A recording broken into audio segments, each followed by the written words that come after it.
Welcome to today's video about one of the most transformative periods in women's history, World War II.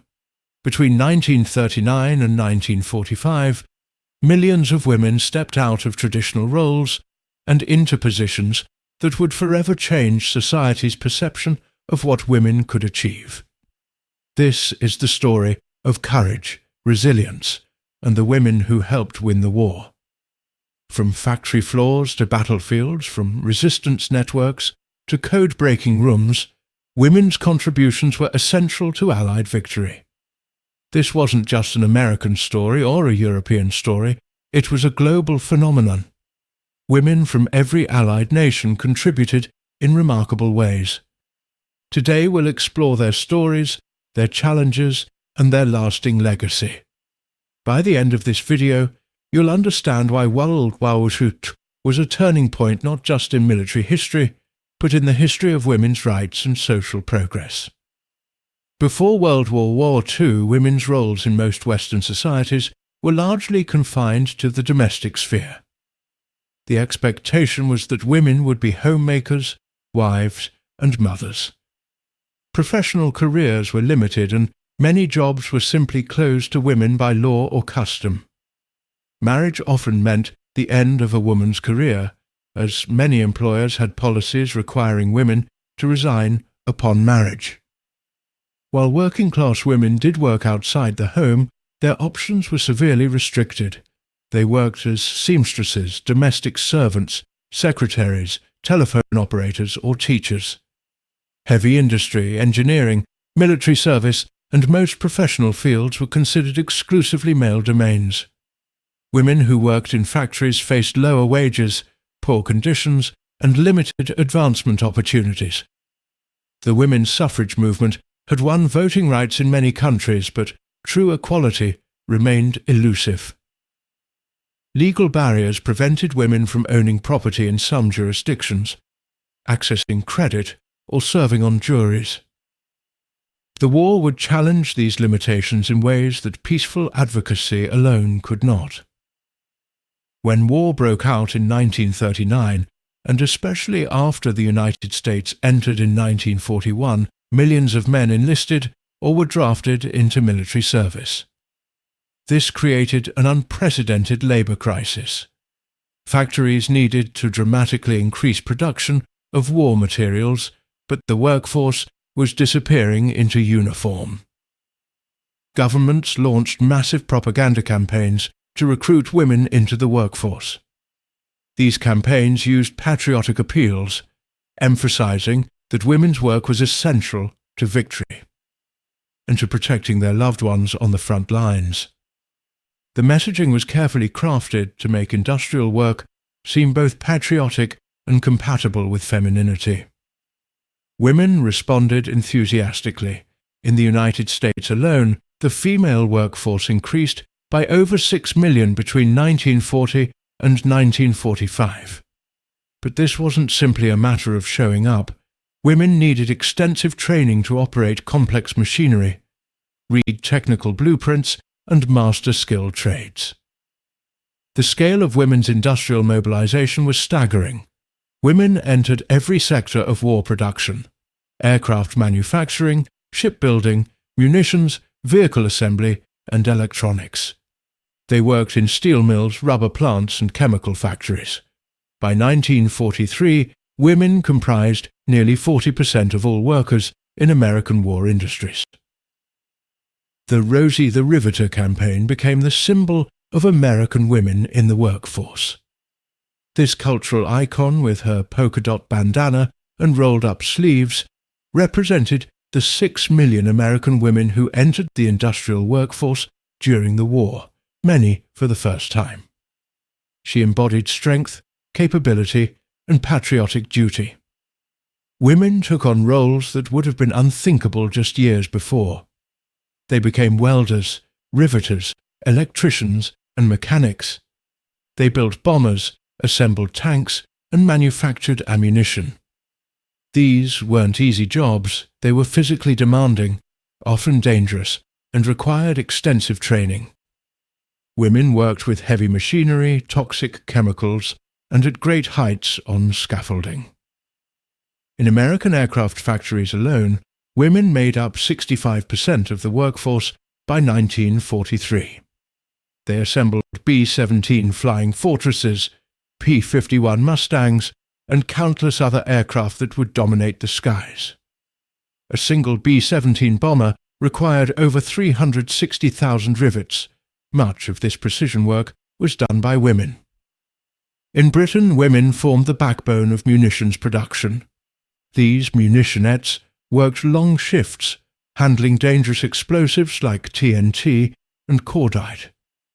The work often turned their skin yellow from chemical exposure, earning them the nickname Canary Girls. Despite the dangers, absenteeism among female workers was remarkably low. Women built the tanks that would liberate Europe. In Soviet factories, often working in harsh conditions with inadequate heating and limited food, women produced the T-34 tanks that turned the tide on the Eastern Front. American women built Shermans, while British women assembled Churchill and Cromwell tanks. The story wasn't uniform across racial lines. African American women faced double discrimination based on race and gender.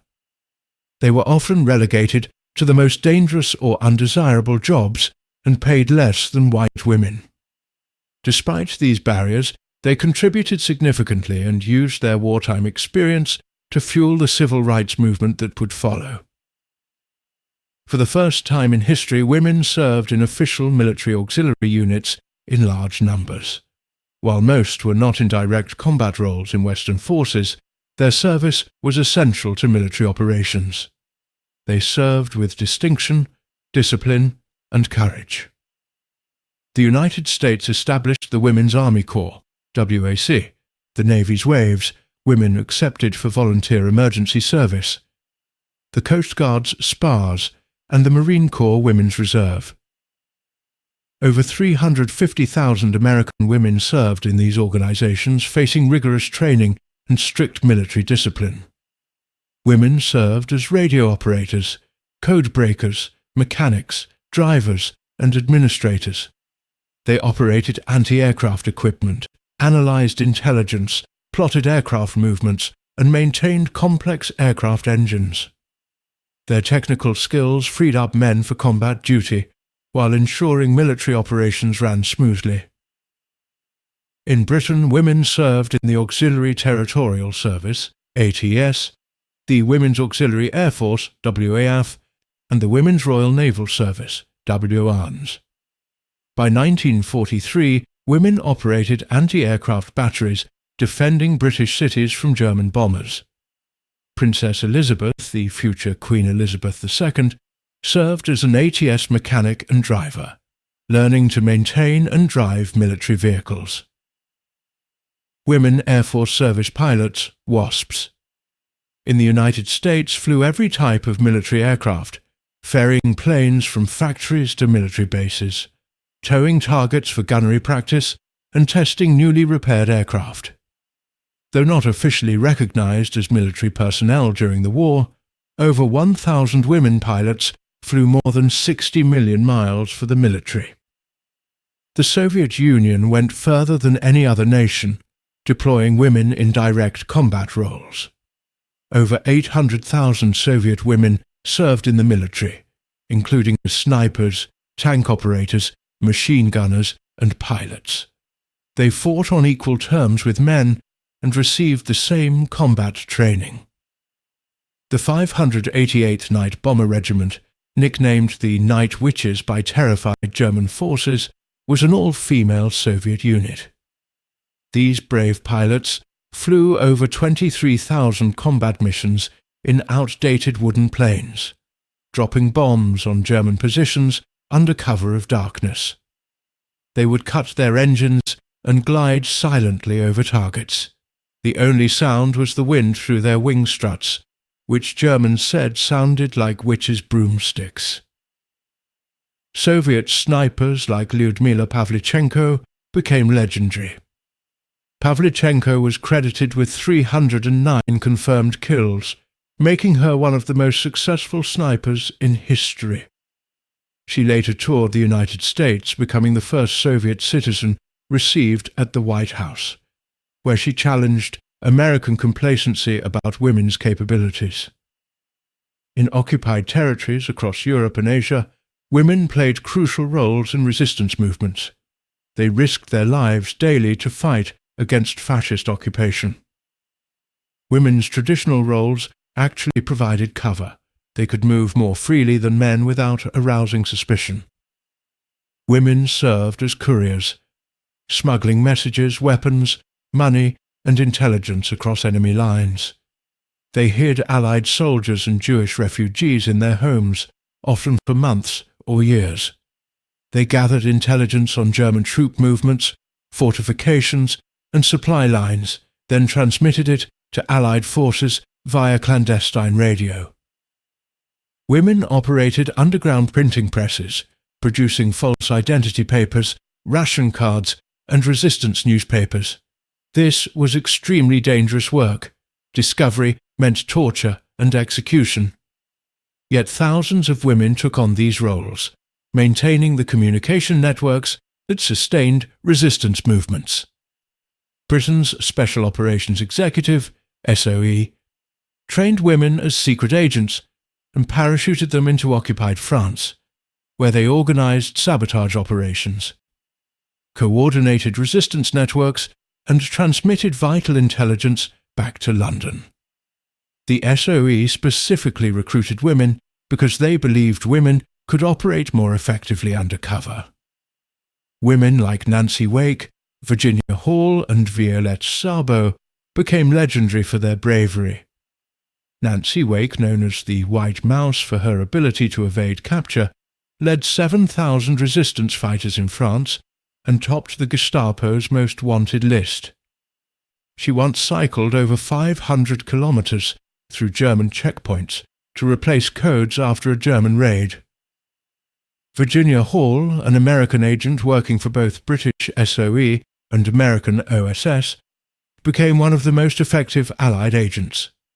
Despite having a prosthetic leg which she called Cuthbert, she operated in occupied France, evading capture multiple times and coordinating crucial resistance operations. The Gestapo called her the most dangerous of all Allied spies. Nursing had long been considered an acceptable profession for women, but Wadawafu-2 nurses faced unprecedented challenges. They served on the front lines, in field hospitals, on hospital ships, and in prisoner-of-war camps. They worked under fire, in extreme conditions, and with limited supplies. Over 59,000 American nurses served during the war, and more than 1,600 were decorated for bravery under fire. They treated soldiers in the jungles of the Pacific, the deserts of North Africa, and the frozen forests of Europe. 16 nurses were killed by enemy fire, and more than 200 were captured and held as prisoners of war. Flight nurses evacuated wounded soldiers from combat zones by air, often while under fire. They provided critical care at high altitudes in unpressurized aircraft, managing injuries, administering blood transfusions, and keeping patients stable during flights that could last hours. Their work saved countless lives. Hospital ships and trains transported the wounded from battlefields to base hospitals. Nurses worked in cramped, rolling conditions, treating multiple patients simultaneously. They performed triage, assisted in surgeries, and provided emotional support to terrified young men far from home. Beyond paid employment and military service, millions of women volunteered for the war effort. They organized blood drives, rolled bandages, prepared care packages for soldiers overseas, and staffed USO centers where servicemen could relax before deployment. This volunteer work was essential to maintaining morale and supporting the war effort. To combat food shortages caused by the need to feed military forces, women cultivated victory gardens in their yards, parks, vacant lots, and rooftops. By 1944, these gardens produced up to 40% of fresh vegetables consumed in the United States. Women learned food preservation techniques, canning and preserving produce to last through winter. Women managed household rationing of food, gasoline, rubber, metal, and other essential goods. They learned to make do with less, repaired and reused clothing and household items, and found creative ways to feed their families despite shortages. Make it do or do without became a national motto. In Britain and other countries subject to bombing, women served as air raid wardens, firefighters, and civil defence volunteers. They rescued bombing victims from collapsed buildings, fought fires during air raids, staffed emergency shelters, and maintained order during attacks. Their courage during the Blitz became legendary. Women organised scrap drives collecting metal, rubber, paper, and other materials that could be recycled into war materials. They collected cooking grease used in explosives, aluminum foil, and even nylon stockings. Children joined their mothers in these efforts, making it a community-wide mobilization. Women made groundbreaking contributions to science and technology during the war.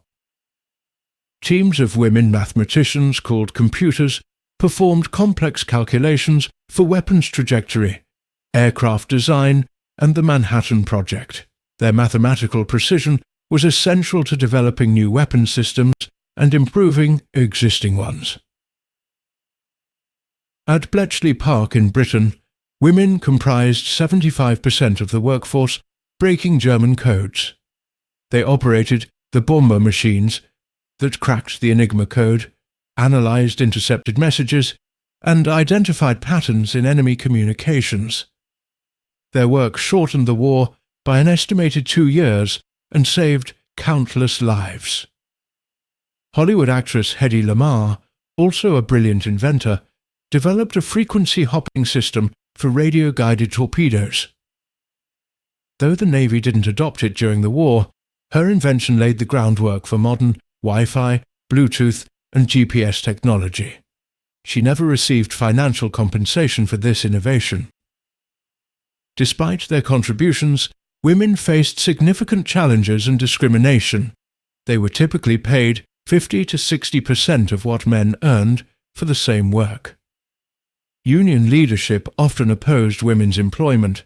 Fearing it would depress wages and take jobs from men, women faced harassment, skepticism about their abilities, and constant pressure to maintain traditional feminine appearance and behaviour even in industrial settings. Working mothers faced particular challenges. Childcare was limited, and women were expected to maintain their homes and families while working full-time in factories. Some progressive employers established daycare centres, but these were rare. Women worked shifts, then came home to cook, clean, and care for children without assistance. When the war ended, women were expected to return to domestic life and surrender their jobs to returning servicemen. Many were laid off immediately, often without any recognition of their years of service. Seniority systems were ignored, and women were simply dismissed en masse to make room for men.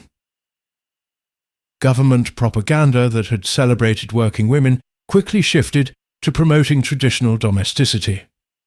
Magazines, films, and advertisements showed idealized suburban housewives, suggesting that true feminine fulfillment came from homemaking, not career achievement. Women who wanted to continue working faced discrimination, limited opportunities, and social pressure to conform. While many women did return to domestic roles after the war, the experience had planted seeds that would bloom in the decades to come. Women had proven they could perform any job, master any skill, and contribute equally to society's greatest challenges. The women's liberation movement of the 1960s and 70s drew direct inspiration from wwii experiences, with many activists citing their mothers' and grandmothers' wartime service. Today's opportunities for women in military service, engineering, science, industry, and every other field directly trace their roots to wwii. The women who built planes, broke codes, served their countries, and proved their capabilities opened doors that would never fully close again. Legal barriers fell, educational opportunities expanded, and societal attitudes slowly shifted. Memorials around the world now honor women's contributions to the war effort. In Washington, D.C., London, and other cities, monuments recognize the sacrifices and achievements of women who served. Their courage, sacrifice, and capabilities of finally receiving the recognition they always deserved, though for many, this recognition came too late. The surviving women of World War II are now in their late 90s and beyond. When interviewed, many express pride in their service, but also frustration that opportunities closed again after the war.